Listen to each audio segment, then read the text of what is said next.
مشاهدينا الكرام، أهلا بكم.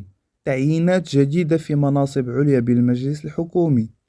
قبل ما نبداو، ما تنساوش ديروا جيم الفيديو وتشتركوا في القناة باش يوصلكم ديما جديد الأخبار. إليكم التفاصيل. صادق مجلس الحكومة في ختام أشغاله على مقترحات تعيين في مناصب عليا طبقا للفصل 92 من الدستور. فتم على مستوى وزارة الصحة والحماية الاجتماعية تعيين عبد الله ملوكي مديرا للمعهد العالي للمهن التمريضية وتقنيات الصحة بتطوان. وعلى مستوى وزارة الإدماج الاقتصادي والمقاولة الصغرى والتشغيل تعيين الحسين يزيدي مديرا للموارد البشرية والميزانية والشؤون العامة. وقد تم أيضا تعيين نور العمراتي مديرة للتعاون الدولي والشراكة.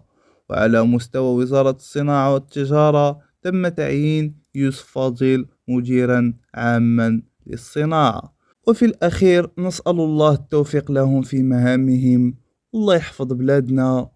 وإلى جديد آخر، أستودعكم الله.